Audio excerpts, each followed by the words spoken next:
Student welcome back to my YouTube channel. बच्चों आज हम इकाई 4 कक्षा 11 इकाई 4 खेत तैयार करना और संवर्धन के कार्य। बच्चों खेतों की तैयारी कैसे करेंगे, हम खेत की तैयारी करने में पहली प्रोसेस क्या रहती है, इन सब बातों को हम इस अध्याय में जानेंगे, है ना। ठीक है, तो बच्चों इसका परिचय थोड़ा पढ़ते हैं। एक खुले खेत की स्थिति में फूलों की फसल आने से पहले भूमि और अन्य संसाधनों की स्थिरता हेतु प्रदर्शन किए जाने वाले विभिन्न कार्य किए जाते हैं। इन कार्यों में से एक में प्रारंभिक भूमि की तैयारी और विभिन्न संवर्धन के प्रचलन शामिल है, जो पौधा सामग्री की बुआई या प्रत्यारोपण से पहले किया जाना चाहिए। भूमि की तैयारी का मुख्य उद्देश्य मिट्टी की अनिवार्य स्थिति प्रदान करना और पौधों को जैविक और अजैविक तनाव से बचाना है। इससे फसल की सफल स्थापना को बढ़ाया जाएगा और गुणवत्तापूर्ण उत्पादन सुनिश्चित किया जाएगा, है ना। तो भूमि की तैयारी करेंगे आप, तभी आपको फसल का उत्पादन अच्छा होगा, है ना। तो सजावटी फसलों को उगाने के लिए स्थल का चयन। यदि आप सजावटी फसलों को उगाते हैं तो आपको स्थान का सबसे पहले चयन करना है। कैसे स्थान का चयन करना है यहाँ पे जानेंगे हम। देखिए, सबसे पहला पॉइंट है स्थल का चयन। एक स्थल का चयन करते समय वहाँ की जलवायु सबसे पहले देखना है आपको, मिट्टी देखना है। ठीक है, स्थान आप भूमि चयन कर रहे हो कि भाई इस जगह में हमको कृषि करना है, सजावटी फसलों को उगाना है, तो आपको जलवायु देखना है और मिट्टी देखना है। ठीक है, स्थान प्रमुख प्राकृतिक घटक है जिस पर फूलों का भविष्य निर्भर होता है। ठीक है, इन दोनों पर क्या है, फूलों का भविष्य निर्भर होता है। यह एक सरल कार्य नहीं है, लेकिन सावधानीपूर्वक स्थल चयन का परिणाम यह होता है कि फूलों की खेती में सफलता मिलती है ना। क्योंकि आप जलवायु सही चयन करोगे तो अगर आप जलवायु, मिट्टी, सारी चीज़ें अच्छे से देख करके लगाओगे तो उत्पादन अच्छा मिलेगा आपको, है ना। जलवायु में तापमान, वर्षा, वायुमंडल, नमी, ऊंचाई, हवा और तूफानी बारिश जैसी कई कारक शामिल होते हैं ना। तो ये जलवायु इसलिए हम देखते हैं। ठीक है, तो जलवायु और मिट्टी का ध्यान हमको रखना आवश्यक होता है। स्थान चयन करना है तो, है ना। ये सारी चीज़ें देख करके हमको स्थान चयन करना है। ठीक है, उसके बाद ध्यान देते हैं स्थल के चयन के लिए आवश्यकता। फूलों की खेती पर जलवायु परिस्थितियों और विभिन्न प्रकार की मिट्टी के प्रभाव के बारे में ज्ञान सफलतापूर्वक विकसित होने वाले फूलों के लिए महत्वपूर्ण है ना। विभिन्न फूलों की फसलें उनकी मिट्टी और जलवायु आवश्यकताओं में व्यापक रूप से भिन्न होती है। बाजार से दूरी यह निर्धारित करेगी कि कौन से विशेष फूल उगाए जा सकते हैं और कौन सी विपणन सुविधाएं उपलब्ध हैं। अब स्थान का चयन करते समय आपको ये भी ध्यान रखना है कि जिस जगह में आप जैसे यहाँ फूल लगा रहे हैं तो आपको यातायात की सही सुविधा यहाँ उपलब्ध हो, ताकि यहाँ से आप फूल लगाए हैं यहाँ से, तो यहाँ से फूल तुरंत यहाँ से यातायात में ले जाया जा सके, है ना। ये चीज़ों को आपको ध्यान दे करके ही उस जगह में आपको फूल लगाना है। स्थल का चयन करते समय आपको ये चीज़ ध्यान रखना होगा। ठीक है, बात कर लेते हैं मिट्टी का महत्व की, है ना। तो मिट्टी का बहुत ज़्यादा महत्व है। मिट्टी किसी भी देश की सबसे महत्वपूर्ण प्राकृतिक संसाधनों में से एक है ना। यह मुख्य संरचना है जो पौधों की स्थापना, विकास और विकास का समर्थन करने के लिए आवश्यक वातावरण प्रदान करती है मिट्टी, है ना। यह विकास और उत्पादन हेतु पौधे को आवश्यक पोषक तत्वों और नमी प्रदान करता है। ठीक है, क्या करती है, नमी प्रदान करती है मिट्टी। बढ़ते पौधों की जड़ प्रणाली अंदर बनाए रखती है मिट्टी, है ना। और यह उसके गुरुत्वाकर्षण के विपरीत उपजने को बढ़ने की सुविधा प्रदान करता है। यह अंदर और उसके ऊपर बढ़ते जीव को गर्मी, हवा और पानी का अनुकूल वातावरण प्रदान करती है मिट्टी, है ना। मिट्टी कई सूक्ष्म और स्थूल जीवों हेतु एक निवास स्थान के रूप में भी कार्य आती है। तो देख पा रहे हो आप मिट्टी का कितना महत्व है पौधे के लिए, है ना। तो बहुत महत्व है मिट्टी का। मिट्टी ना हो तो पौधा अधूरा है ना।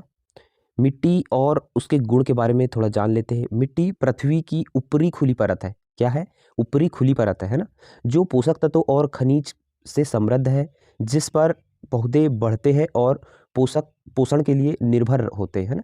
मिट्टी के निर्माण, प्रकृति, परिस्थितिकी और वर्गीकरण से संबंधित विज्ञान की शाखा को मिट्टी विज्ञान या मिट्टी संबंधित जानकारी के रूप में भी हम जानते हैं। इसको पेडोलॉजी के रूप में हम जानते हैं। इस पेडोलॉजी में मिट्टी का अध्ययन किया जाता है ना, मिट्टी का।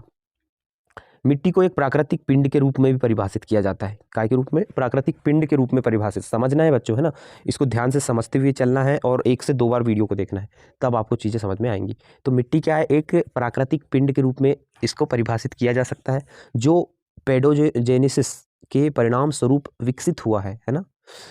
और बात करते हैं मिट्टी में उत्पन्न होने वाली प्रक्रिया को चिन्हित या निरूपित करने के लिए या मिट्टी के गठन के लिए अग्रणी प्रक्रियाओं जो चट्टानों के अपक्षय के दौरान और बाद में होता है, जिसमें पौधे और अन्य रूप में होते हैं, जीवन का विकास हो सकता है। तो आपको ये जो आगे मैंने समझाया मिट्टी के महत्व, इतना याद रखना है, और मिट्टी के गुण ये याद रखना है।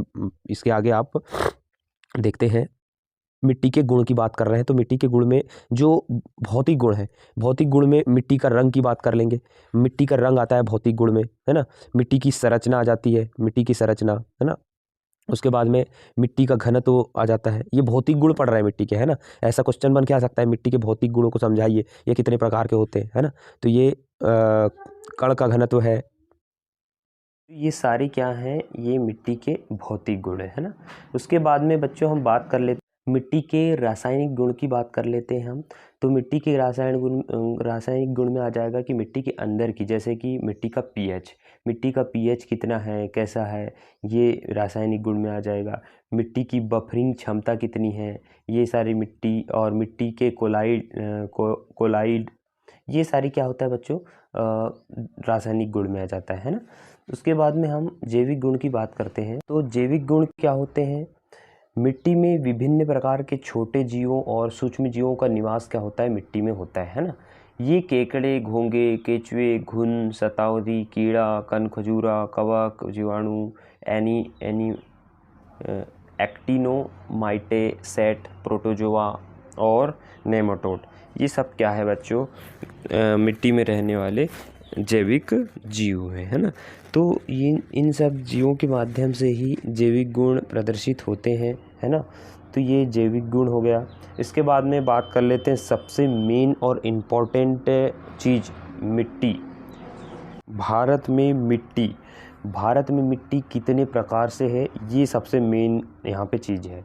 मिट्टी काली मिट्टी हो गई, लाल मिट्टी, लेटराइट मिट्टी, जलोढ़ मिट्टी, रेगिस्तानी मिट्टी, वन्य पहाड़ी मिट्टी, ये सब दलदली मिट्टी, लवणी मिट्टी, क्षारीय मिट्टी, ये सब क्या है बच्चों?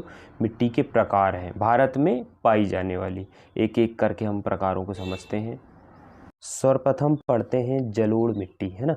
जलोढ़ मिट्टी क्या होती है? यह मिट्टी बागवानी उत्पादन के लिए आदर्श है।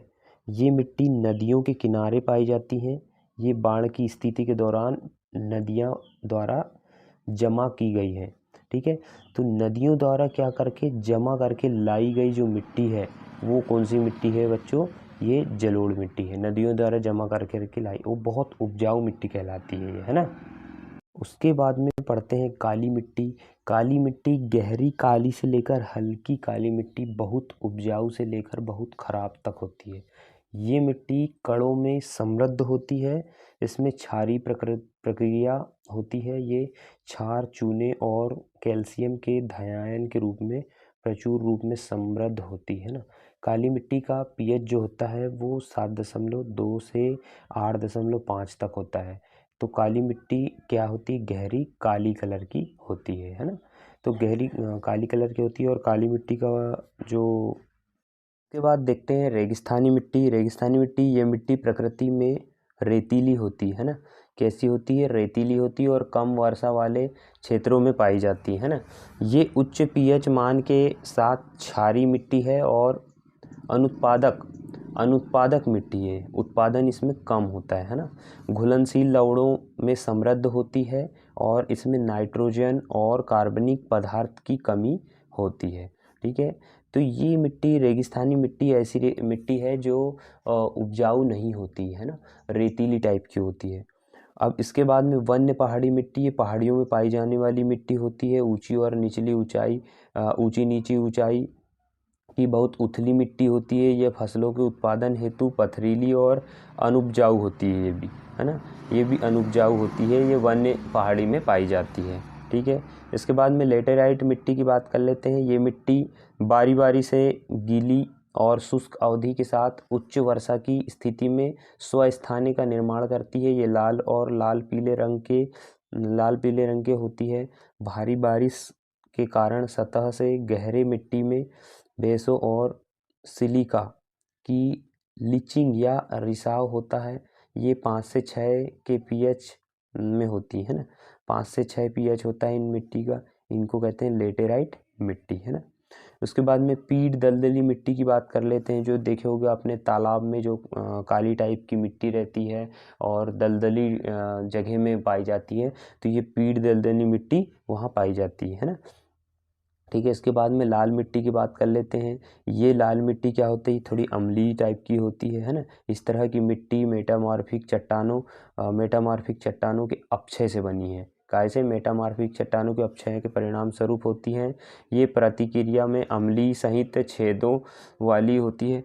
तो आपको क्या याद रखना है, ये मिट्टियों के बारे में, मिट्टियों के प्रकार पूछ सकता है कि कौन कौन से प्रकार हैं, और प्रकारों के बारे में थोड़ा थोड़ा वर्णन पूछ सकता है। तो आपको ये याद रखना है। और मिट्टी बच्चों अम्लीय और नमक प्रभावित। अम्लीय मिट्टी कैसी होती है? अम्लीय मिट्टी का जो पीएच होता है वो 7 से क्या होता है, कम होता है ना। 7 से ऊपर रहेगा, जैसे कि 6 होगा, 5 होगा, 1 होगा, 2 होगा, तो ये अम्लीय हो गया। और 7 से यदि ज़्यादा हो रहा है, 8 हो गया, 9 हो गया, तो मिट्टी फिर क्षारीय मानी जाती है ना। तो अम्लीय क्षारीय ये दोनों प्रकार की मिट्टी दी हुई है यहाँ पे, अम्लीय और क्षारीय, लवड़ी और क्षारीय, है ना। तो ये मिट्टी के कुल मिला के, क्षारीय मिट्टी ये दिया हुआ है ना, अम्लीय, लवड़ी और क्षारीय मिट्टी, ये 3 प्रकार से मिट्टी के हम देखते हैं। तो बच्चों ये जो टॉपिक था, ये टॉपिक को आप खुद से एक बार ज़रूर पढ़ें, क्योंकि खुद से जब तक आप पूरे टॉपिक को नहीं पढ़ेंगे, ये तो मैंने आपको बेसिक ऊपर की चीज़ें समझाया हूँ, आपको आप खुद से पूरे पाठ को पढ़ना है। ठीक है, अगले अध्याय के साथ मिलते हैं, तब तक के लिए नमस्कार।